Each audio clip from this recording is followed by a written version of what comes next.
Welcome to the Good King. So, why the Good King?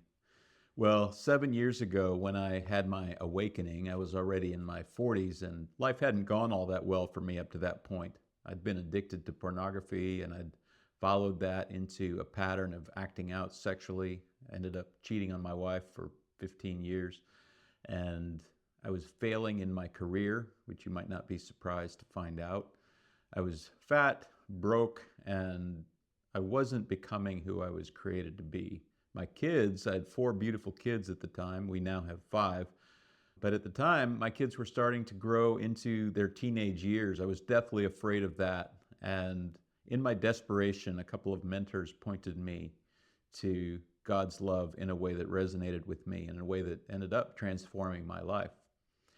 Over the last 7 years, as I've rebuilt my life, I've tried to take note of the patterns that produce flourishing in my life.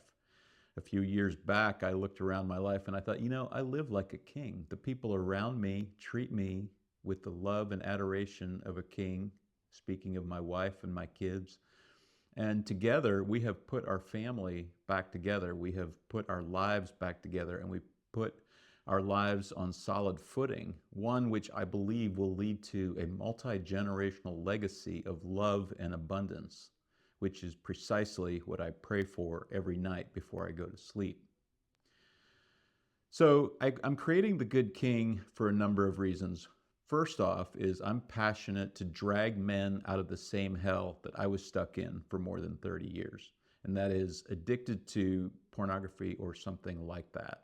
If there's anything that you are addicted to that is keeping you from showing up the way that you were created to, I would love to talk to you and see if the things that I've learned could help you break free so that you too could experience the flourishing that you were created for in your life. I grew up in a Christian home, but I understood it primarily, the Christian story, as a story about an angry father in the sky who is ready to throw me into hell for my mistakes, and there was a lot of them. But when I came to understand God's love as the base of reality itself, and I experienced his love in my being, and it transformed me, that's what set me free. And since then, I've been very passionate about walking with other guys and helping to point them to God's love in the same way that my mentors pointed me in that direction. And I noticed that as I was reading through the Bible, especially the Old Testament, I noticed that when it described kings, it would describe that there was a good king on the throne, and then the people flourished, and then there was a bad king on the throne who worshiped false gods, and people suffered. And I thought, there are patterns in my life that if I embody certain patterns, I flourish and my family flourishes. And if I embody other patterns, then I suffer and my family suffers. And I got really curious about what those patterns are. What are those modes of being, those patterns of behavior that lead to flourishing or suffering? And I created a framework to guide my life and to help map me onto reality. I love there's a verse that where Jesus talks about, and I forget the reference right now, but Jesus talks about if we become his disciples. I think it's John 8:31-32, but I'm not 100% sure. He said, if we become his disciples, if we follow his teachings, we will know the truth, and the truth will set us free.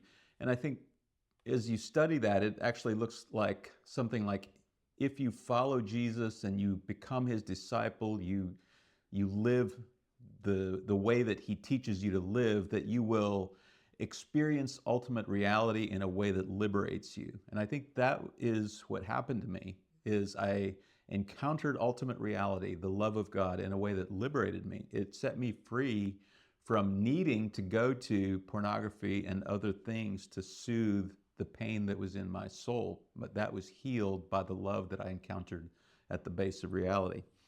And as I think about the patterns of life that put me into that contact with reality, that leads to flourishing, that helps to put my life together and bring it together into something reflecting the glory of God, I think of it primarily in 5 different dimensions that I'm particularly interested in. There are others too, but I think about relational patterns. So, patterns in marriage, patterns in parenting, like the relationship between you and your children, the relationship between you and your parents. So, I have been noticing healing happening with my parents. So, it's down the generations and up the generations. Patterns of relationships between your colleagues, you and your colleagues, and your friends, and your community, and your church. One of the areas of like figuring out what the proper mode of being is that I was particularly interested in was one of desire. I think I had a really complicated relationship with desire because so much of my desire had become corrupted in my 30 years of pornographic addiction.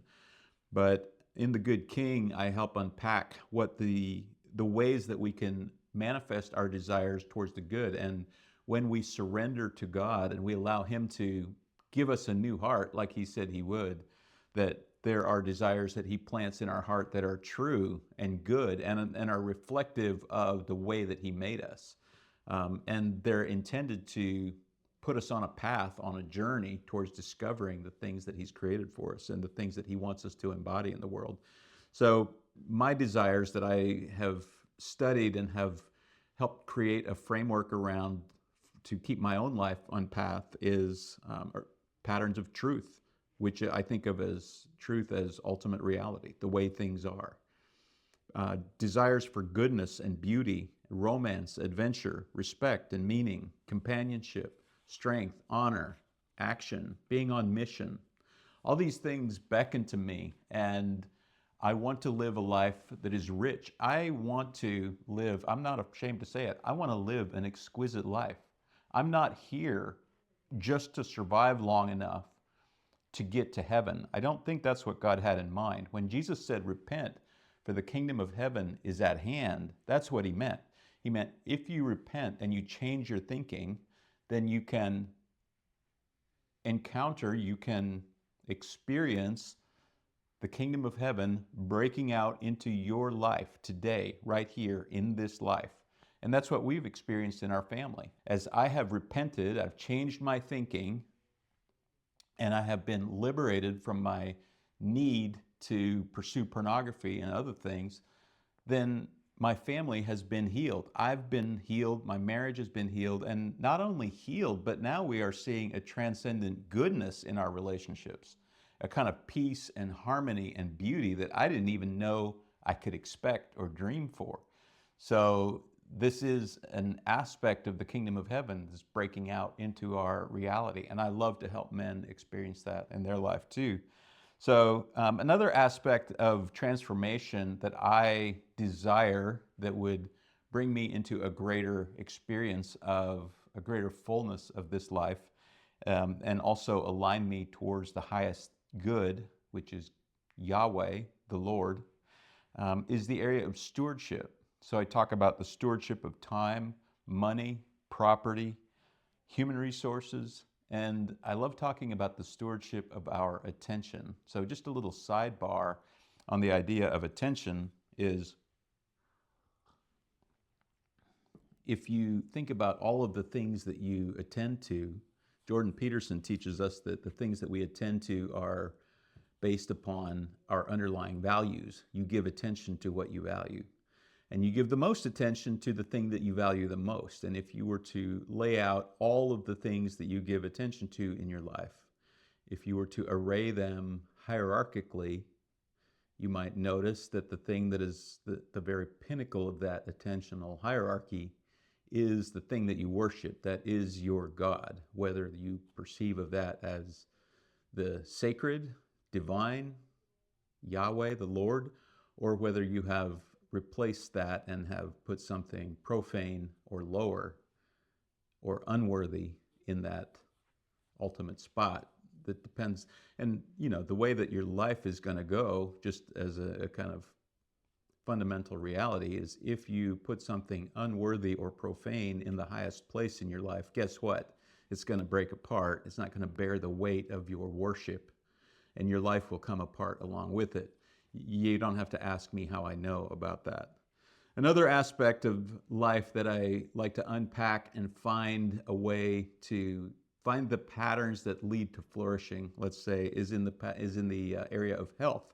So specifically, body, mind, and soul, the physical, mental, and spiritual, and emotional. I think there's other aspects of health that also are aligned to not only good health, but true human flourishing. And part of that is to learn how to regulate our nervous system without unhealthy habits and unhealthy patterns. So, how do we have a well regulated nervous system so that the people around us can look to us as someone who helps them regulate their nervous system? And I take as inspiration here, I take Jesus, the Messiah, the Christ. He was a non anxious presence in the world that he lived. And if you think about why, he was the embodiment of the eternal spirit of Christ. And the eternal spirit of Christ is the Logos that was present with the Father at the beginning of time and created all things. It says in Colossians, he holds all things together.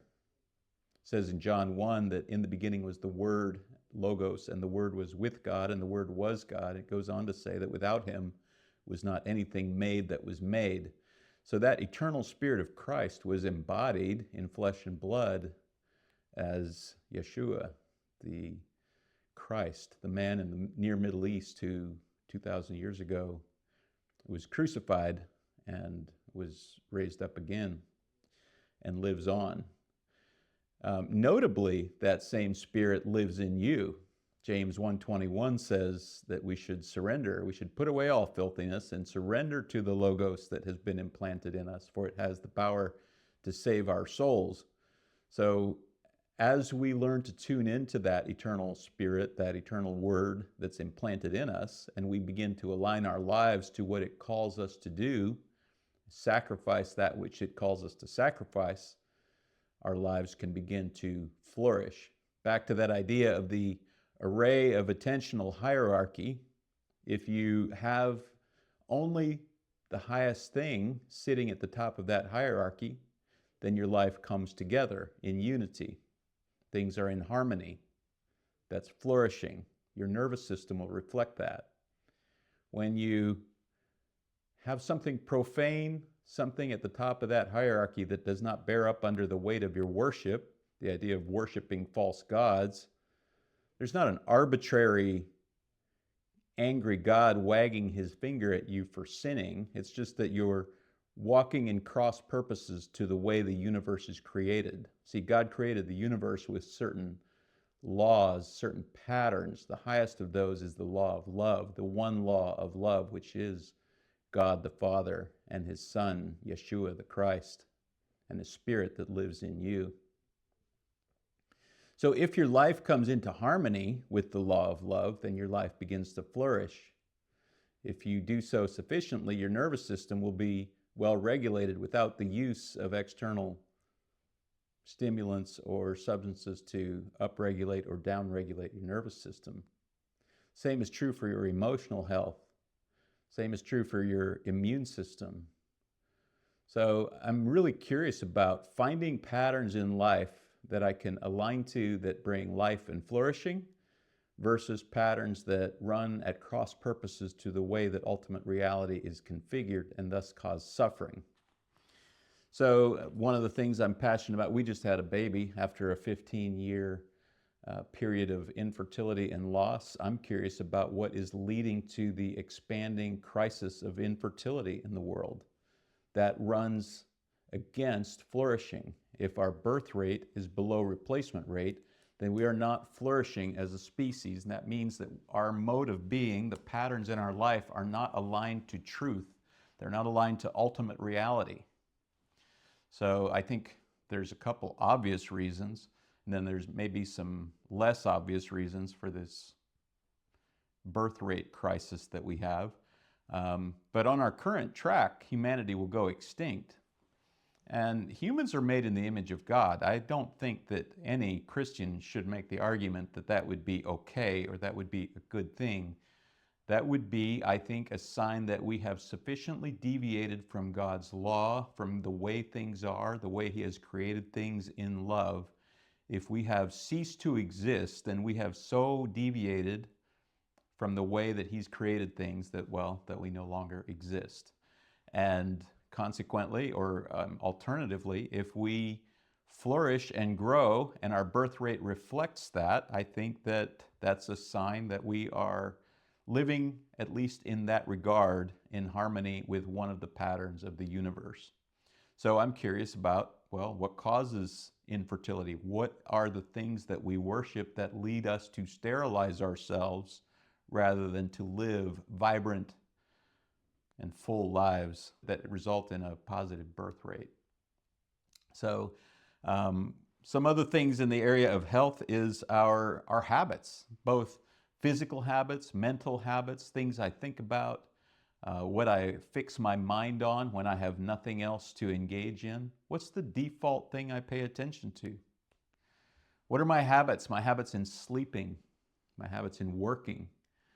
Are they harmonizing with the way things are created? Is my body and my mind and my soul and my spirit, is it flourishing? Or is it being ground down to dust? Well, if it's being ground down to dust, then maybe it means I'm not in harmony with the way things are, with the way things have been created and the way things can ultimately be. See, I think that God has created us, those of us who follow the teachings of Jesus, He's created us to participate with Him in the renewal of all things. When Jesus was raised up from the dead, He initiated this grand rescue plan to bring all of humanity back into relationship with God the Father, like it was in the Garden of Eden before the fall. We're His hands and His feet. He lives in us. He wants us to participate with Him in the making all things new, in the bringing forth the kingdom of heaven on earth, and participating with Him in that. So all of these things are mental, physical, and emotional patterns of being. We can either align those to love and participate with Him in the renewal of all things, or we can align them to something suboptimal, something lower. And of course, like I demonstrated earlier, that causes things to disintegrate and come apart, because the thing that's the organizing principle that all rests on is insufficient to bear up under the weight of our worship. So these are some of the things that I want to explore on the Good King: leadership, stewardship, desires. Did I miss anything? Health, relationships. I think I covered all that. Leadership, there's a couple leadership principles that I want to explore. I'll be creating some videos on. One is the idea of leading with love, recognizing that love is the ultimate reality, and patterning our leadership after that, patterning our leadership after Jesus. Being a servant leader, and I think living out the embodiment of the good king in which the people in his domain flourish. One of the things right off the bat is you have to be a servant leader. You know, it's interesting actually, the Marxists will tell you that that leadership is all about the exercise of power, but that's not true. It's not even true if you are a strict Darwinian materialist evolutionary biologist, because when you look at the chimpanzee kingdom and you look at chimp troops, Dr. Jordan Peterson has talked about this, like the males that are dominant in a chimp troop, and chimps are incredibly violent, like they do get into fights where they just tear each other limb from limb, like they're brutal. Some of the most brutal mammals that exist, I think. But when you look at the chimps that are dominant in a troop for extended periods of time, it's not the ones that exercise power over others. It's the ones that optimally coordinate with others in a way where they show leadership, but they do so in a way that confers benefits on the troop. They do so in a way that keeps the proper amount of chaos and order going in the troop. And they lead by example. They serve and confer benefits on those around them. They make sure that the defenseless get defended. They make sure that the ones that are out of line get punished. They seek a certain kind of justice and goodness as far as chimps can. But This idea that power, that leadership is only power, is just a false Marxist doctrine. True leadership is, and true status and true influence comes from a multi-generational impact, the conference of benefits that extend into the future, whether that's financial or whether it's a mode of being or whether it's a spiritual legacy, whatever it is. There are legacies that good kings, good leaders pass on that last generations. When I think of the Old Testament story of Noah, I'm particularly inspired because it says that Noah was a good man in his generation. He was maybe an example of what I think of as the good king. He followed the voice of God. He obeyed the voice of God, and he did so against the culture around him. And that voice called him to build a boat, even though it had never rained before. So he did what God was calling him to do at the expense of what people thought of him. And that's one of the things that a good king does. He leads and does the right thing no matter what the culture around him thinks. And just FYI, Noah's apparatus for hearing from God, to the extent that he could hear from God, is no different than your apparatus or mine. We can hear from God in the same way that Noah can. God speaks to us in a still small voice that presents itself as a sense of calling and as a sense of conscience, a sense of adventure, a sense of what's out there, a sense of truth, calls us forward, beckons to you, and it is a still small voice. And if you're listening to the culture, you're listening to the wrong voices, you're probably not going to hear it. One of the benefits of running to the end of yourself, of getting to the bottom, is that there's nothing else to listen to except the still small voice.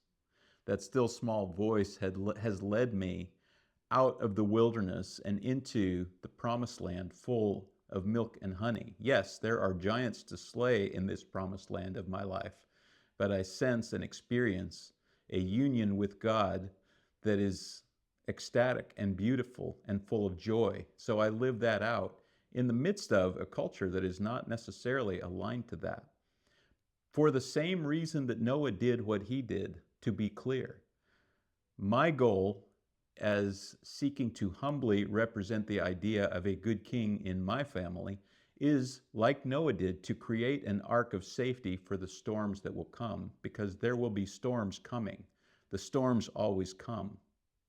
I don't have to draw your attention to the fires in LA or the hurricanes that have led to flooding in North Carolina and Tennessee. There are always things that happen in life that upset everything that we know in life. And the only thing that we may have left is our life and our mode of being, and hopefully the people around us. And my goal is to serve the people around me, my wife and children, and then my community around us, in a way that is oriented only towards the highest good, and in doing so, to create an ark of safety, a mode of being that will sustain us from the coming floods. Now, I don't know what the coming storms look like, but we are a world that is at war increasingly. There is increasingly things happening in the world that do not seem well aligned with human flourishing. I don't know where that's all going to lead. I don't know how long it will be until the kingdom of heaven expands sufficiently to where the true glory and magnetism of God's love finally pulls everyone in towards it, and every knee bows at the love of God. That will happen at some point. I don't know when that will be. But in the meantime, I'm committed to building an ark of safety against the coming floods by listening to that still small voice in me and doing what Noah did, which is to build an ark. So that's what I've been doing in my home and in my family, and it's paying off. The relationships that I'm seeing with my children are exquisite. We love to be together. I am no longer someone that my kids have to wonder what I'm up to, because they know what I'm up to. They know me and they respect me and they love me and I love them. My wife and I have a growing intimacy and a union that has been healing and beautiful. God has blessed us with a fifth child after 15 years of infertility and loss of several pregnancies. We now have an 8-month-old little baby, Penelope June, who is one of the great joys in our life. In our old age, like Abraham and Sarah, I suppose, God has brought us little Penny to keep us young. My point in all of this is that God has created the universe with certain patterns, certain modes that we can discover if we speak the truth and we walk humbly and we have curiosity. If we walk in community, we serve each other in love.